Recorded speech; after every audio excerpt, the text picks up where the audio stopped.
Baby, it's cold outside. Hello everybody and welcome back to my channel, and welcome to the second day of my 12 days of bookmas. So if you have not seen the first day of bookmas, I will of course link it down below. I will also probably link it in the cards. Make sure you go and check that out because that was my December TBR. Today I thought I would discuss some of the books that I am going to be asking for Christmas, because I have gotten to an age where I literally don't ask for anything unless it's something practical or it's books. Books like the only things that I wish for, and there's a lot of them. Like, I have a very long wish list, so of course I'm not going to be talking to you guys about all the books that I want for Christmas, but I thought that I would talk to you guys about 10 books that I am going to be putting on my wish list that have been ones that I've wanted for a while, or ones that I really want right now, and also ones that I think maybe you would be interested in putting on your wish list. Let's go. The first book that is going to be on my wish list is not one singular book. It is actually a box set. And I have wanted to read these books for a very long time. It's a very famous series. It's a middle grade series. It is inspired by Greek mythology. Do you have any idea what it might be? Yes, it is Percy Jackson and the Olympians by Rick Riordan. I've wanted to read this series, as I said, for a very long time. The next book that is going to be on my wish list is going to be The Love Hypothesis by Ali Hazelwood. Everyone's talking about this book right now. I can't quantify the amount of times that I've seen this on BookTube, I've seen this on Bookstagram, I've heard it's been on Book Talk a lot lately, but it's basically taken the book-to-net by storm. Everyone's loving this. I've not heard a single bad thing about it, and I just really want to get to it. I don't have a full synopsis in my brain, and I really could not care less because I've just heard it's so good. Usually I'm not into romance, and yet I'm so drawn to this mainly because one of our main characters, Olive, is a third year PhD student within like the STEM world. It is an interesting topic to look into, especially in a romance book. I'm very interested to see kind of how that's done. That is really all I have to say about that one. But basically the reason I want to get it is because everyone's been talking about it. A lot of my friends have been talking about it. If you have read it, let me know. Let me know what you thought. I'm gonna guess you liked it. The next book on my wish list is going to be My Heart is a Chainsaw by Stephen Graham Jones. He's supposed to be very good. He's definitely very much talked about on BookTube, so I'm interested in reading some of his work. And the reason why this is the one that I want to get to of his work the most is because I believe this has something to do with like someone who's obsessed with horror films, which I can relate to. Jade Daniels is an angry half-Indian outcast with an abusive father, an absent mother, and an entire town that wants nothing to do with her. She lives in her own world, a world in which protection comes from an unusual source, horror movies, especially the ones where a masked killer seeks revenge on a world that wronged them. And Jade narrates the quirky history of Proof Rock as if it is one of those movies. But when blood actually starts to spill into the waters of Indian Lake, she pulls us into her dizzying, encyclopedic mind of blood and masked murderers and predicts exactly how the plot will unfold. Oh my god, that sounds so good! Now I've read the synopsis, I want to read it even more. It sounds so good. I've heard people are disappointed by it. I still want to read it. It sounds so good. Oh my god, yes. Yes. The next book that's going to be on my wish list is also in a similar vein, I guess. Like, it's kind of to do with murder, I think. And it is My Lovely Wife by Samantha Downing. Samantha Downing definitely has written 3 books that I've heard of. My Lovely Wife is the one that sounds the most interesting because usually when you say My Lovely Wife, like in terms of a thriller, I'm thinking it's going to be a not so lovely wife.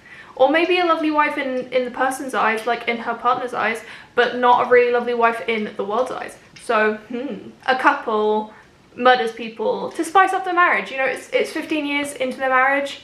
Things are getting a bit dull. You know, there's a lot of other things you could do to try and spice up your marriage. They think, why don't we kill some people? I mean, that's not personally how I would choose to go about it, but you know, like, to each their own and all that stuff. I do, however, find the idea of like 2 people sort of mutually coming to an understanding that they want to murder people, like in real life there are obviously serial killers who are couples, and I'm like, how the hell do you find each other? So like either one of them has to be so under the other person's spell, or they have to equally be just really, really diabolical and be like, yeah, actually that sounds like a cracking idea. How does that happen? Like, how do people like come to that mutual conclusion? I hope that's something that gets discussed in this book. If not, like, I'm always down to just read about people killing people.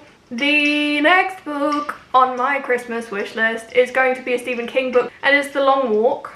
And I don't actually know too much about this. I just understand, I think, that this is like a reality show kind of situation where a bunch of young boys have to walk for as long as possible, and the person who can walk the longest without kind of, you know, collapsing, dehydrating, dying, whatevs, they just win something, and I don't know what they win. This kind of sounds like kind of dystopian. I like reality kind of style things. I like it when people get pitted against each other in a very sinister way. Once again, I'm going to reiterate the fact that I am pretty much mentally stable, so don't worry about me, but I just find these things very interesting. Okay, the next book on my list, once again, is a book I don't know actually that much about. I just know it's about witches.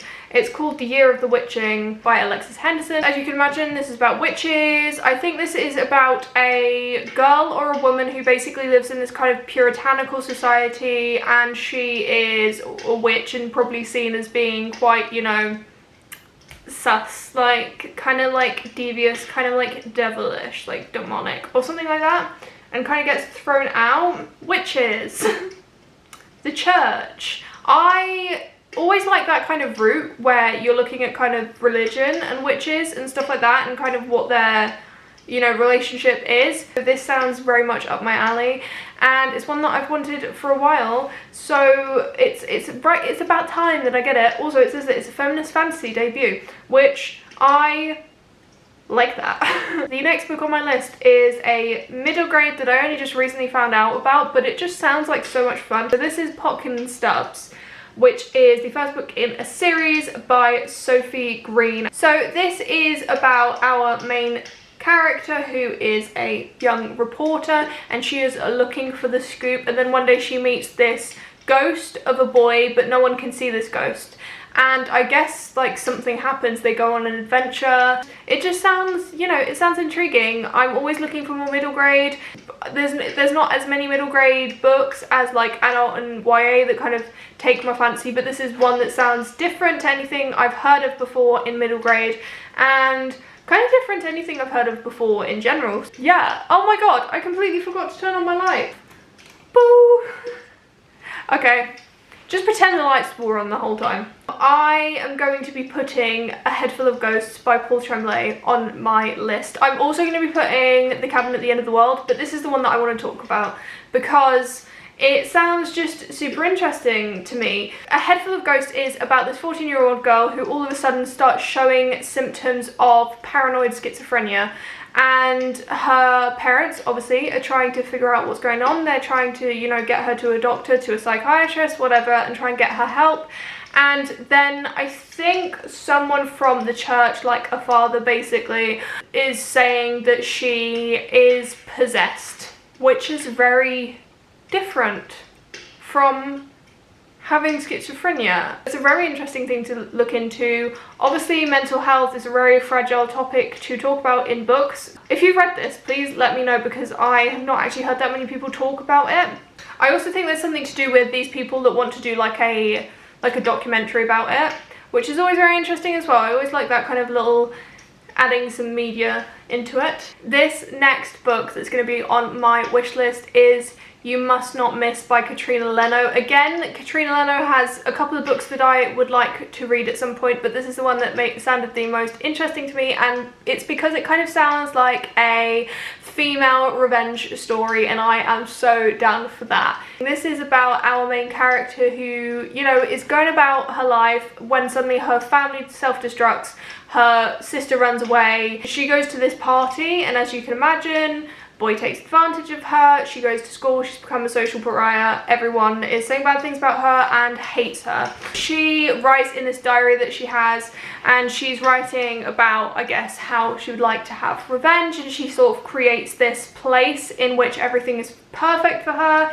and eventually that place that she's writing in her diary actually starts to exist in her backyard, and things can happen and she can take revenge. So the 10th and final book on this list is going to be a graphic novel, and I got this recommendation directly from one of my friends, Felisa. I will link her channel down below, and she just basically said that she really enjoyed this. She read it in October, and the way she was talking about it just made me want it so much, so this is going on my list. It is Squad by Maggie Takuda Hall. As I said, it's a graphic novel and it is on Goodreads described as Pretty Little Liars meets Teen Wolf. I haven't seen Teen Wolf. I used to love Pretty Little Liars a lot. So I feel like I'm going to really enjoy this story. And once again, this feels kind of like a revenge book, like a revenge story, but with werewolves. And it's about a girl that basically, I think, moves to a new school. Yeah, she moves to a new high school, and then she kind of gets introduced and kind of, you know, brought into the popular group, and then finds out that they are werewolves, and there's some boys that are doing some shitty things as per usual, and then they try and take revenge. So, and it's a graphic novel, so, you know, I get to stare at werewolves. Yeah, we're done. Those were the 10 books that I will be putting on my wish list, amongst many others, many others, as I'm sure you can relate to. So, I hope you enjoyed this video. Leave a comment down below letting me know what are some books you really want to read, you really want to get, you're going to put on your Christmas list maybe. I hope you enjoyed this video, and I will see you in my next one.